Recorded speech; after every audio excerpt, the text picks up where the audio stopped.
A JMPD officer gets shot on duty and is rushed to Netcare Milpark Hospital, but instead of receiving urgent care, he's turned away.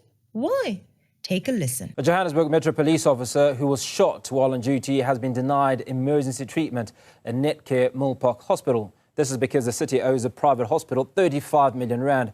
The officer was transferred to Tshwane Mayor Hospital and received medical treatment there. First of all, the very fact that public sector workers injured on duty don't rush to the public hospitals says a lot, especially to those people who still think that voting for the ANC and its babies makes sense.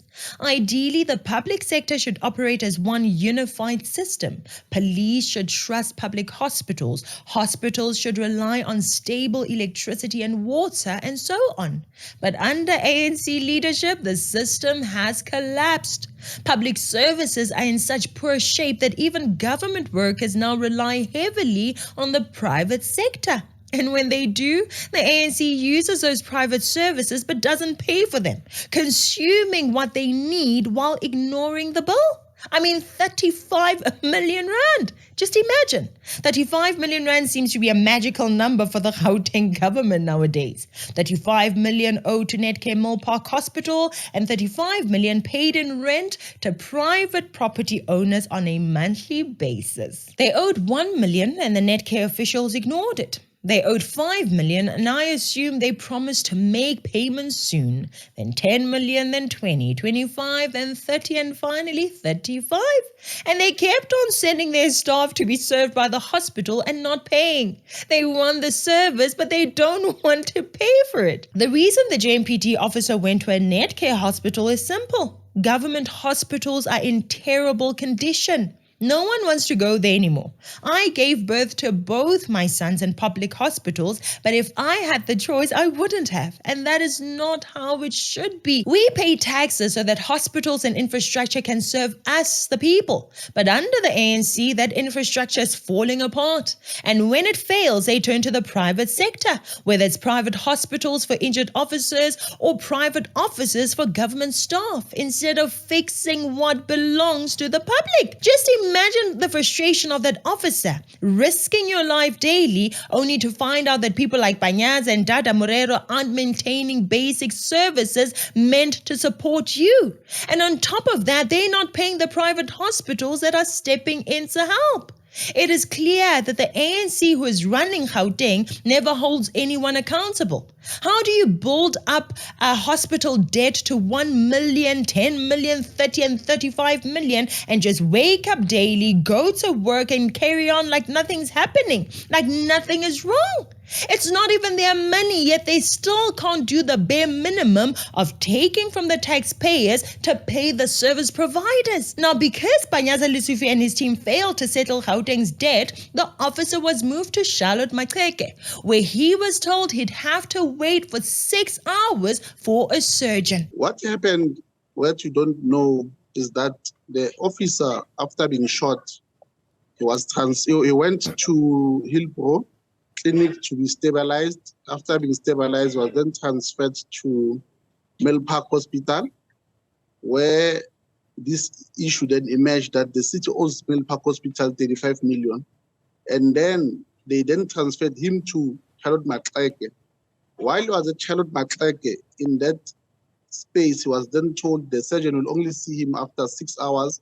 He was then again transferred to Albertine Hospital. So as we speak, he's in Albertine Hospital in a critical condition. This is a nightmare, guys. Understaffed and under-resourced hospitals, collapsing infrastructure and unpaid bills. That delay could have cost this officer his life. And it's the same story for many South Africans. Almost every one of us knows someone who suffered due to the state of our public health care. Meanwhile, many of these hospitals also treat undocumented immigrants paid for by local taxpayers. Why? Because the ANC opened up borders recklessly with little regard for the consequences, prioritizing Pan-African appearances over the well-being of their own citizens. When I gave birth at Far East Rand Hospital, the maternity ward was packed. I was one of the women who slept on benches, while some among us even slept on the floor, all because there weren't enough beds. Many of the patients were foreign nationals, which makes you wonder, why aren't South Africans being prioritized for safe and dignified care? Rather than fixing our strained healthcare system, the government continues to allow unchecked use of limited resources. Social justice warriors can call me xenophobic if they want, but this is unfair and completely unsustainable. Facts first, cry later. And speaking of facts, I was glad to see Nasiphi Moya face backlash, not because she did something wrong, but because she actually did her job. She was reported to the public protector for disconnecting power at Weskoppies Psychiatric Hospital, which owed the city of Tshwane over R1 million. Of course, the NGOs, the influencers, and the general public started complaining. Oh my word, the poor patients, how could she do that? But her job isn't patient care, guys. It is running the city and collecting what is owed to the city. Hospital management and doctors are the ones responsible for looking after patients. If anything, we should be asking what management is doing with the money meant for the bills. If Nasiphi doesn't collect those funds, the city can't function. So she did her job, and more government officials should do the same. Many people in Pretoria pay their taxes, so why isn't there money to settle Weskoppies' bills?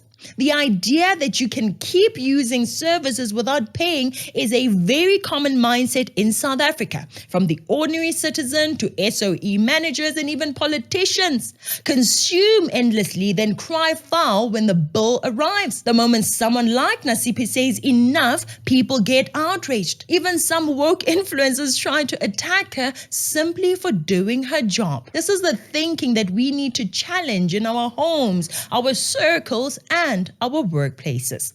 Let's read some of the comments from the people on X. Dumi said, while enforcement is key, are we not creating a bad precedent here with legal consequences? Would an arrangement not have been preferred or explored instead? Dumi, don't you think that by the time their disconnecting times of arrangements had passed? I've had my electricity cut, and I know that it doesn't come as a shock. They warn you first, thus giving you a chance to make those arrangements. Let us not make excuses for incompetence, guys. Megan said, you switched off the electricity in a psychiatric institution. Seriously, couldn't you find another way to deal with this? You are leaving psychiatric patients without electricity. This is dangerous, negligent, and stupid. So Megan, if we don't switch off electricity, are we not just letting the managers off the hook and encouraging them to avoid paying their bills even when they have been given the resources? And if we give psychiatric hospitals a free pass, should we now do the same for all similar institutions? And if we do that, where would it all end? Molefe said, switching off electricity to a hospital can never supersede the basic need of access to healthcare. You might want to reconsider your strategy going forward. This is rather unfortunate. South Africans know their rights very well, but what about responsibilities? When we learned about rights, we were also taught that every right comes with a responsibility. Sadly, over time, many have focused only on rights and ignored all the responsibility, and that is the real problem here. Natasha said, a hospital. You just cut a hospital off. So, in your view, hospitals that don't pay electricity should not have the electricity cut off. So who do you think should be cut off and who shouldn't? And who gets to decide? That's the kind of thinking that echoes the idea that all animals are equal, but some animals are more equal than others, don't you think? An orphanage manager has valid reasons why she couldn't pay on time, and she has reasons of why she needs her power kept on. So does the hair salon owner whose salon income is paying for her daughter's medical bills. And so does a butcher whose business supports 4 families depending on her hair's income. So I ask again, who gets cut off and who doesn't? Please share your views in the comments section below. In any case, Nasiphi Moya assured residents in an article that the hospital's backup power system had been functioning during the disconnection, ensuring that patient care was not severely impacted. Penwell said, I'm a huge fan of your work, Mayor, but a hospital. The patients are not the ones not paying, but must suffer and potentially have their rights violated. Is there no other way? Maybe switch off power for the management somehow? let those responsible suffer? I understand your concern, and I don't want to see patients suffer either.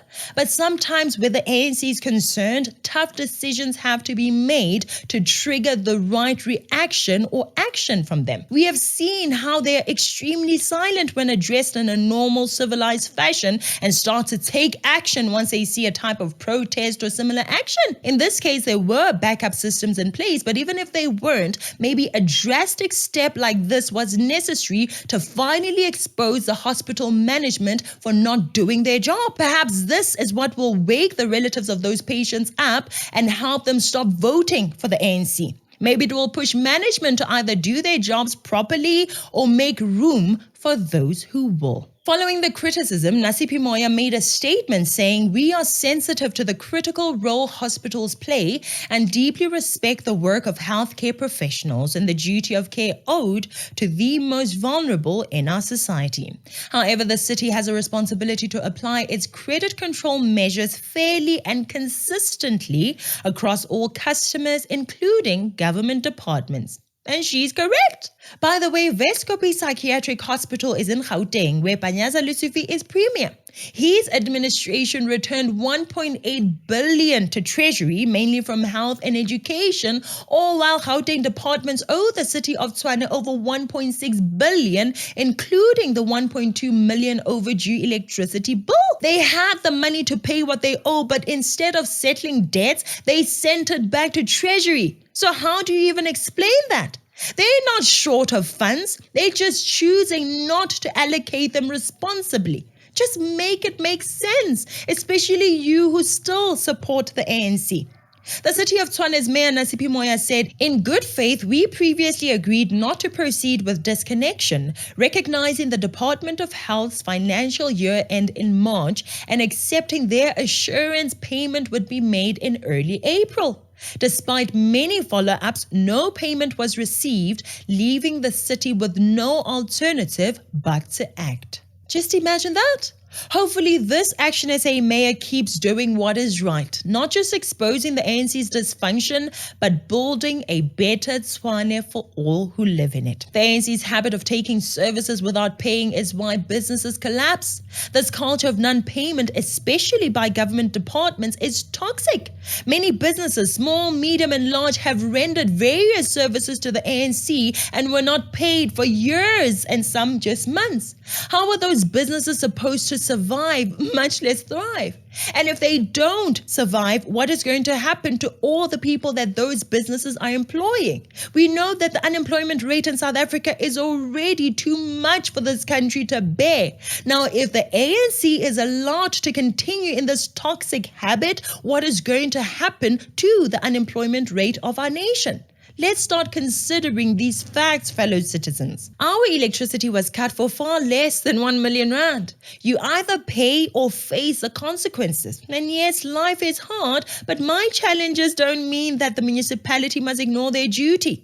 And before cutting, they warned us and then cut. Guess what? We paid within 3 days, and that is exactly what happened with the Gauteng Health Department. After the electricity was cut, they magically found that 1.2 million within days. You know, South Africans are so used to mediocrity, they attack Nasiphi instead of praising her for doing her job. She is not the hospital manager, nor is she the MEC of health. Her job is to ensure that the city of Tshwane gets paid for its services. The outrage should be directed at the incompetent ANC officials and the hospital managers, not at the mayor. Fellow South Africans, stop blaming Netcare for the JMPD officer's pain. Blame his bosses, the Gauteng Premier and the ANC.